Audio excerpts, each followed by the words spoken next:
The following is a special presentation of Tony Kurre Radio. Want the real story behind the sound bites and headlines? Let's find the facts. Remember, it's not a conspiracy theory if it's the truth. You are not paranoid or confused. You just need to know. I am rolling on Need to Know whenever you're ready to roll, and then I'll come back at you here in about 30, 35 minutes. We'll get after it. All right, sounds good. Need to Know in 4, 3, 2. Hello, everybody. Welcome to another edition of Need to Know. I'm Kip Keefer, the proprietor of this particular program on TKR, and wherever you can get you're streaming on TKR programming. If you're listening to us on one of the Apple platforms or wherever you're accessing, I hope you're having a good start to your holiday season.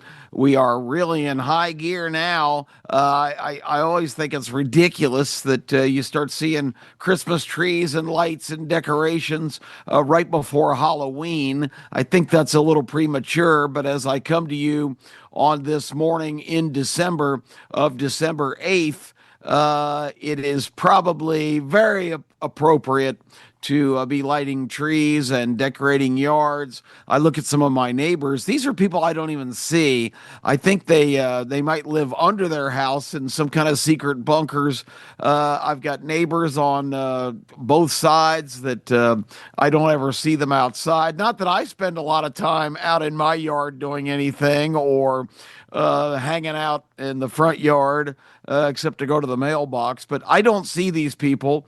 I don't have any contact with them, and they live, several hundred feet away. So it's interesting that somewhere, I don't know if it's in the dark of the night or maybe it's in the sunrise hours of the morning, but at some point, sometime, both neighbors have done a rather elaborate job, not Clark Griswold style, from, of course, Christmas Vacation, but they have put up a pretty impressive array of lights, including, I don't know if maybe they have contact with each other. I can't think that it's a coincidence, but to me, and I have not gone up and closely examined them, but they've got this array of lights all across their front curb, and these are pretty considerably large front lawns, where they look like these little encased in some kind of plastic lights, all strategically placed about 5 feet from each other, all the way down the line and around the corner to the side lot of their front line that leads to their driveway.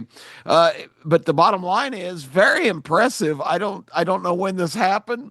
I will not be matching that effort because, first of all, I would not have any idea how to rig up lights, plug them in, make them have power. I could probably find some way to hang some lights, but as far as making them illuminate, that's out of my pay grade. Not very adept at anything like that. So my house, in between the brightly lit partners on either side, will just have to bask in their glow because we will not be generating anything of that nature. If someone wants to give me a Christmas wreath, I'll put it up on my door. But because I am certainly not a Scrooge, I'm in the holiday spirit. But pyrotechnics in my front yard are not part of my particular observance. And I had no plans to start today with that particular subject, but that's the beauty of the podcast and being the broadcaster on the podcast. You never know what you're going to do, and today is one of those days. I still maintain my full-time job as the executive director of the Birmingham Racing Commission.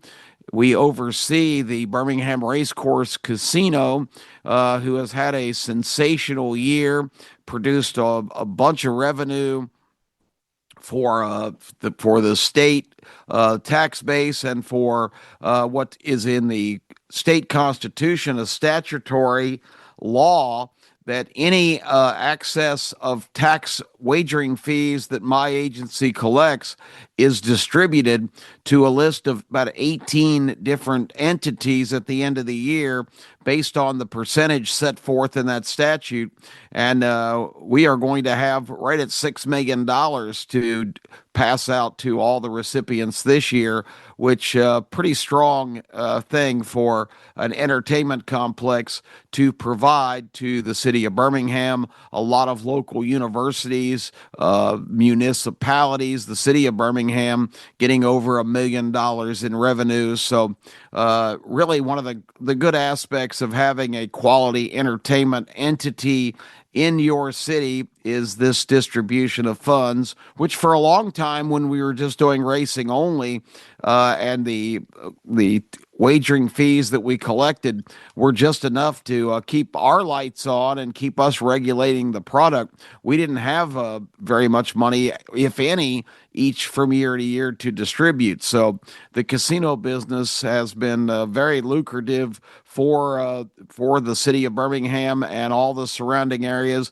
providing about 450 jobs, and just has been a real pleasure after working with the McGregor family for 33 years on the track and the casino that they established to have the Porch Band of Creek Indians come in, PCI Gaming, come in this year in April and assume that license. There has been no snag in terms of the transition. They do a phenomenal job of operating that facility, have been great to work with, and have great plans for expansion. And hopefully we'll see that here in the next year or two. Probably not a big effort legislatively to get things done in 2026. Gambling and gaming issues are not exactly what legislators are enthusiastic about discussing in an election year, which 2026 coming up is. But look for a full-scale push in 2027 to finally bring Alabama into the modern day Mississippi. And this is a sad indictment that any of you listening should call your legislators, find out who your representative is. I imagine that about 90% of people in Alabama have no idea who their state representative is in their area, because it doesn't come into play that often unless something outrageous is going on in Montgomery. And under Governor Kay Ivey's leadership, there hasn't been much radical at all. Kay Ivey choosing the path of least resistance as being governor, basically nailing shut the windows and doors in the governor's mansion and not being seen unless she's pardoning a turkey at Thanksgiving. Certainly not giving policy positions or pushing the envelope in any way. And that's why she's been politically successful, because she has basically stayed out of the storm and has enjoyed the trappings of the governor's mansion, not making any waves. And in politics, that's the surest route to survival, unless something disastrous happens due to their indifference. So anyway, we will see what happens at the end of the day. But I've been that long-winded explanation. I'm not as up to date or fired up today about political issues. It's kind of a time of the year where things stagnate. There's not a whole lot going on in Washington right now because they, of course, their infamous breaks are already in holiday mode. If there is any business being conducted, about half of the Congress is not even in Washington, and they're not going to be spending a lot of time there in the next couple of weeks. So this is kind of a lull period. President Trump is hitting the road we talked about affordability crisis last week. The affordability crisis, which now Trump has inherited full scale from Joe Biden. There's starting to be some blowback in Washington at the Trump administration from independents and some maybe less than committed people in the MAGA movement. The true Trump soldiers are not amongst the crowd, but a lot of people that voted for Trump because the outrageous job done by the pseudo administration before this, the pretend president, the marionette Joe Biden, the de facto third term of Barack Obama, with all of his officials being the placeholders in terms of the Biden administration. It was Obama 3. And of course, the results were disastrous. We saw inflation skyrocket to 9%, the highest rate it had been in decades, maybe a century. And prices went right up the ladder as well, of course, with energy being cut back dramatically. If energy costs are high, prices are going to go right along with them because people realize that transporting goods to market is very expensive, either by rail or by truck or even by air in some cases.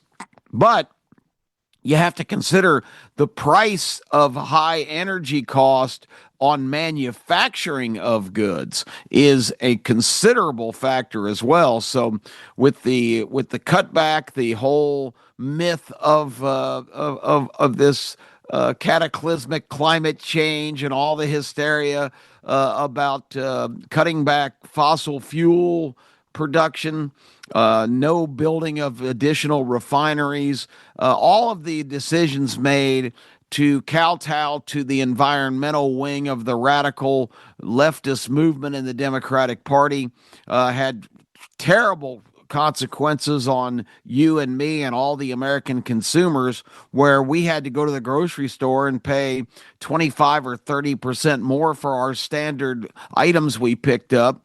I won't bore you with my list, but includes the big jugs of V8 juice and Diet Mountain Dews and Powerades, all my staples that I have to survive. I saw my price go up 15-20% on the items I've been buying for years during that time. So, and everybody felt that. A lot of folks living paycheck to paycheck have to endure the higher prices, even going out to dinner. When you get to the point at McDonald's, if you get the value meal and the value meal costs you 12 or 13 bucks, you know things have gotten way out of hand. And that's kind of the experience we had between 2020 and 2024 when America ignorantly, stupidly elected a guy who didn't even have a functioning brain. And of course, we've been over this many times in shows. I'm not so sure America did do that, but that's water under the bridge. That administration is gone, and we are in a new era. But the problem for Donald Trump right now is he ran on a platform to do a lot of things, close the borders, produce much more American energy, stop wars around the globe, really radically address the fact that we had politicized so many of the things in our country that can't be politicized. Law enforcement, the court system, the judicial branch of the government, all have to be above reproach. And if you get into the fact where all of the decision making and all of the dynamics of those areas are politically motivated, you've got a real problem. When a good example right now, you see the pipe bomb suspect, and a lot of folks had even forgotten about that aspect because it was buried by the pseudo administration before. But on January 5th, the night before the January 6th insurrection, which was no insurrection because insurrection means an attempted overthrow by armed marauders. The insurrection in the Capitol on January 6th was a bunch of morons who stupidly decided, because they were basically coerced to enter the Capitol building purposely to create a giant scandal. They fell right into the trap and went storming in there armed with their cell phones to take selfies in the Capitol while Congress was conducting their business. This was not an armed mob who came in guns blazing, intent on overthrowing the government. This was a bunch of people stupidly goaded into coming in to create a great showcase scandal for the Democrat Party to use continuously over the next 5 or 6 years, and they're still using it to some degree. But the night before that, there were pipe bombs planted at several areas in Washington, including both the Republican National Committee headquarters and the Democratic National Committee headquarters. It was a head scratcher. Who would take these steps to do this? And the Biden Justice Department, their FBI, did a preliminary investigation, of course, compiled a bunch of records. Thankfully, these devices that could have been lethal did not go off. It's not been explained to the American people what the technical snafu, or if the bomber ever attempted to do this, or was this some kind of twisted message? Because these were functioning devices. They were built properly. They were not defective in any way, but they were not ignited, thankfully. And it's been a mystery since January the 5th, or the morning of January 6th of 2021, when they were discovered. There was an arrest made last week, a gentleman named Cole from Northern Virginia, 30 years old, said by his family to be basically autistic and just not very societally functional. Well, he was societally functional enough to go out and buy all the materials and construct meticulously over a dozen pipe bombs to place around key places in Washington. And it really doesn't make much sense. But the bottom line is the Biden FBI, under the direction of the despicable, now historically just slimy character, Christopher Wray, who the sad part and the ironic part of the story was Christopher Wray was an appointee of Donald J. Trump. Trump, after firing James Comey, encouraged by another guy who turned out to be a complete turncoat, although we already knew he was a slime ball when Trump allowed him to be in his transition team. Former New Jersey Governor Chris Christie somehow got in Trump's ear and talked up this Christopher Wray, W-R-A-Y, who was the FBI director during the entire first Trump term after James Comey was fired shortly after he took office, and the entire pseudo administration under Joe Biden. And Christopher Wray did more in his 8 years in that job to politicize the FBI, the premier law enforcement agency in the world. But they became totally ineffective because instead of concentrating on real threats to the United States and trying to use FBI resources to capture criminals, we went DEI under Christopher Wray and the FBI. We overhauled a bunch of hiring policies, promotion policies. The most important thing, just like in the military, was to concentrate on making sure that we had a wide variety of individuals, both ethnically, politically, religiously, put into key places to level the playing field of fairness. And in law enforcement circles and military areas, having fairness and not having the most qualified people is catastrophic. And not only the people, but the policies. And this one is the prime example of what we ran into. And basically that means that the pipe bomb investigation, where they compiled a bunch of evidence, it wasn't going the way that they wanted it to go. They were determined that we're going to find the guy who did this, and it's going to be a right-wing Trump MAGA guy. This is all part of the January 6th insurrection, where Trump urged people to go down and storm the Capitol, and fight, which was not the true account of what happened. Trump's speech that morning at the mall and the Capitol, there's been 3 different news agencies, including recently BBC in England, who spliced together different parts of the speech to make it sound like Trump was telling people to go to the Capitol and commit violence, which absolutely was not The first part about go to the Capitol and stand up,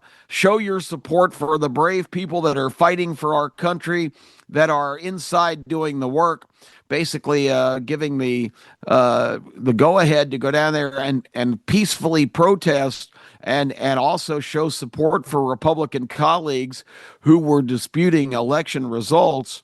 Trump was still under the fantasy that Vice President Mike Pence would stand up in front of that group who was sanctioning the election on that day and urged people to abandon their responsibility constitutionally to represent their state's verdict on casting their electoral votes. And these are the electoral college representatives that process oversees. Once they do that, the Senate then ratifies that vote.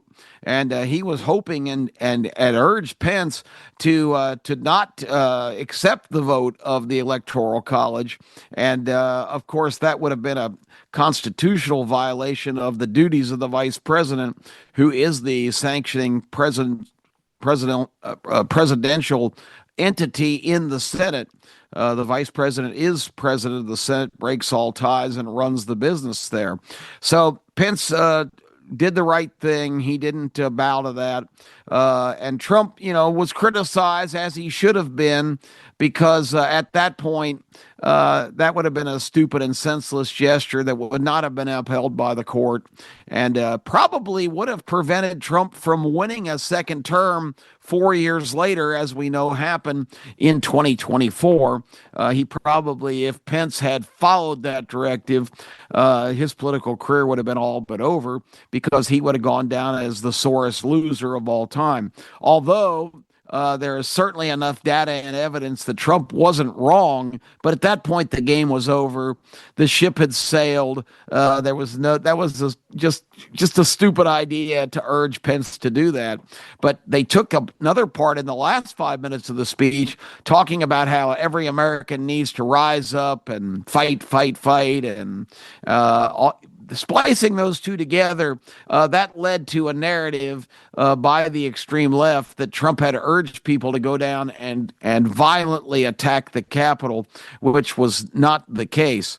But the problem is, when the investigation under the pseudo administration started to not point in directions of some radical right wing, this group of people that they had invented in their mind, that there's this undertone of, and the MAGA movement is really just a bunch of white supremacists who are outraged at what's happening in this country, which couldn't be further from the truth. I don't consider myself a MAGA guy, but I am somebody who is traditionally for the founding principles of our country, as I iterate over and over on this program. The founding principles, of course, being Judeo-Christian principles of religion and freedom of religion and speech, and all of our constitutional guarantees. So God, country, family are the three pillars of our society and our country. And that's not MAGA. That's 1780 Constitutional Congress stuff. That is the driving forces behind the United States of America. And anybody who's fallen in that camp now gets colored with that same brush, that if we're not for this radical change, this move to getting government being completely in charge of everything, remember the fateful words of Ronald Reagan: America is a country with a government. It can never be the other way around. And if you think about that, that's exactly what people like me and others who are pontificating at every opportunity the importance of looking at the founding principles of this country, why the movement was made to America to be this free society, all the things we talk about. When Christopher Wray's FBI did not come up with somebody, white national MAGA supporter, extreme right-wing extremist, who they kept trying to tell you was a major force in this country, people that were plotting to overthrow the government. When the investigation wasn't going in that direction, they just abandoned it. They put it on the shelf. They locked it up. They didn't pursue that. Now, they did pursue everybody who was stupid enough to go into the Capitol. They got cell phone data. They pursued people and charged hundreds of Americans who were there that day to just loudly protest the election of Joe Biden and call the inconsistencies in the election process, which now are stipulated and documented as fact. A lot of really seedy dealings in so many areas of the country. The sudden shutdown of ballots being counted when Trump was trending ahead at midnight on election night, and the resumption a couple of days later when all of a sudden many additional ballots had been found in all of these places, just enough in most cases. In Georgia, it was only a matter of like 1,100 votes that must magically put Biden over the top and beat Trump in 7 or 5 of the 7 swing states that turned the election in 48 hours after all those states suspended counting at the same time. I mean, it was such an audacious maneuver that was pulled. It still just amazes me to this day that we sat back and just accepted the results of that election, which were tainted to say the least. But that's again, it was, I remember on the morning after the election, I was reading different accusations in this area and people saying that, this is going to be strong enough to turn this back around. And I said, folks, you are being delusional. The hay's in the barn now. This election is over. There's no got to be, and this is going on for months. People saying, okay, well, here's the scandal in Arizona where they've just found a bunch of ballots that were never counted. They're going to go back and change the results of the election. It was delusional, hopeful thinking that was absurd, because once that was certified in Congress on that day in January, the election was over. There was going to be no, backseas. We weren't going to go back and redo anything. The game was over then, and you had to be realistic enough to know that the driving force from that particular result was to never let it happen again. They took full advantage of the COVID emergency in 2020, and the COVID emergency also is pretty obvious right now, was not an accident. It was not a natural pandemic. It was spawned by people desperate that Donald Trump could not win another term, and it was to create the upheaval around the world and in the United States to lead to his election defeat, and that nefarious plan worked. But the bottom line is, once all that was determined, there was nothing to do to go back and change it. The spark that was lit, the fuse that was lit, was to make sure it didn't happen again for another chance in 2024. And at that time, it certainly didn't look like Donald Trump had any kind of political heartbeat in terms of him being the candidate. But whoever was going to run against Joe Biden in re-election, and the fact that the Democrats even put him up for re-election is just astounding when you see and read all of the tell-all books about how this guy was totally tuned out after his first 6-7 months in office. He had no idea what was going on. He was kept in the shadows. You saw him get shot up with whatever a couple of times and go out and growl about this or that. But this guy is the most ridiculous president ever in the White House in the 250 years of this nation's history, because he had no idea what was going on and he wasn't in charge of anything. And you can read any of the books by his staffers, these people that were close to the administration, and it's all documented now. So with all that being said, the big news is in this first part of the Trump administration, he has lived up to his campaign promises. The new FBI went back, pulled all that off the shelf, found the guy with good old-fashioned police work, cell phone pings, receipts of buying these specialized materials used in these particular devices, and it all pointed to this Cole character, a 30-year-old who still lives at home with his mother and some of the rest of his family, works a few hours a week in his father's bail bondsman business, but just a guy who's kind of on the periphery of society.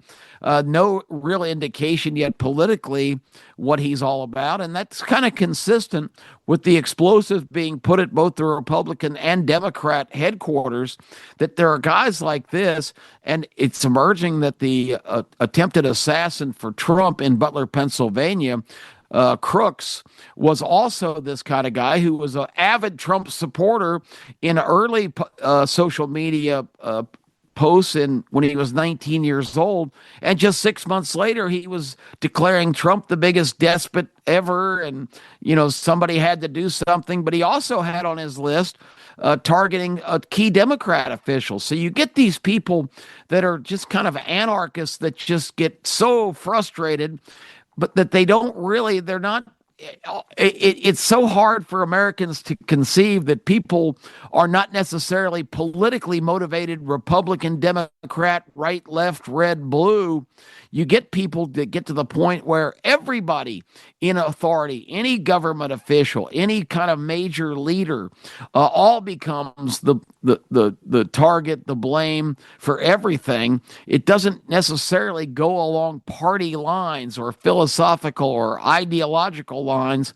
It's just the leadership in general needs to be lashed out at. And that would be very consistent with this guy if that turns out to be the case. But the bottom line is, this case wasn't solved 4 years ago with the exact same evidence that they pulled out of the box after it had been up on the shelf, kind of like the Indiana Jones conclusion, where they're wheeling the Ark of the Covenant into a giant warehouse of crated up material that spawns hundreds of feet and stacked up to the ceiling, and all these things that the American government are hoarding.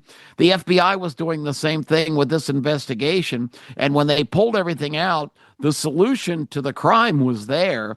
But the Biden Justice Department and their FBI did not want to go there because the early indications were it wasn't going to yield the political answer that they needed. They wanted a right-wing scapegoat, and that was not where the evidence was taking them. So now that's a good example of one of the Trump accomplishments. But Trump did inherit this economy that, to be fair, had been brought back down to reasonable levels. But now the Trump White House has inflation down to just under 3%, which is about where it kind of lurks all the time in just natural progression of things and cost increases in certain areas based on worldwide supply area things. I mean, there's just a lot of factors that lead into that. But prices have stabilized. Fuel is much less now. Here in Birmingham, which we are fortunate enough in this market to have some of the lower gas prices in the country down at very reasonable levels, almost 50% less than in times of the previous administration. Even in some of the liberal areas, gas is still down now to about $3 a gallon, which is a big drop from close to $5 during most of the pseudo administration. So those things are in line. There are tremendous economic changes coming, the infusion of so much more business and many more well-paying jobs. A good way to battle inflation and high prices is for American workers to be making more money. And we told you on the last edition of this show that what Trump inherited is a a level of pricing that got to an area where if you're a company or a corporation, and I talked about my V8 juice and my Diet Mountain Dews. If a guy like me used to pay $4 for a big jug of V8 juice, or $5 for a six pack of Diet Mountain Dew bottles, and now the price on both of those got jacked up to $6, $6.50, or even $7.50 for the Mountain Dews typically now. Once I go to the store and pay those prices, because those are the items I have to have, corporations and companies, even with prices coming down, once that threshold is reached, I told you this the day of the election results back last year, that it's almost impossible to bring those prices back down once a retailer or a company that produces those products establishes the fact that they can charge those prices and people are still going to pay it. And that's kind of the whole consumer corporate relationship. So prices are still high because until there's radical changes, because of course, another one of the Biden administration, the pseudo administration's policies was to push, and in these liberal states, push for huge increases in minimum wage, what you can have to pay workers.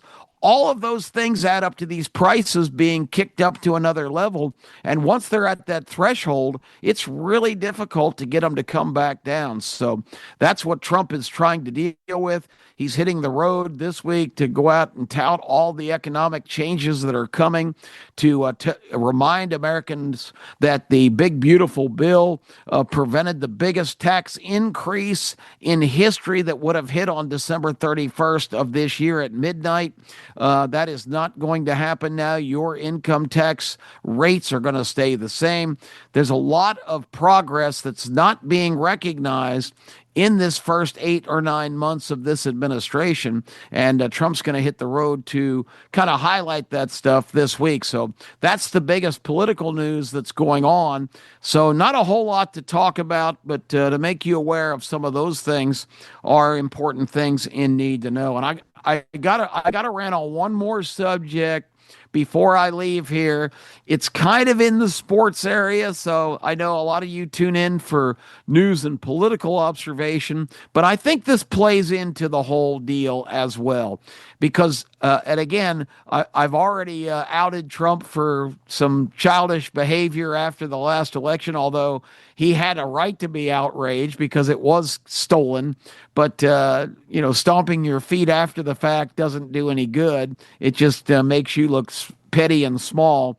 But I've got to indict Trump on another thing, and I know it's a big, big, big deal for our country that next year we are hosting, along with Canada and Mexico, who we are fighting with right now. I think it's hilarious that in this big kumbaya event in the White House last week, Trump and the heads of the governments of Canada and Mexico were all there playing nice, despite the continuing economic. Trump is trying to make those countries pay up their fair share instead of them just being our little brothers riding our coattails economically.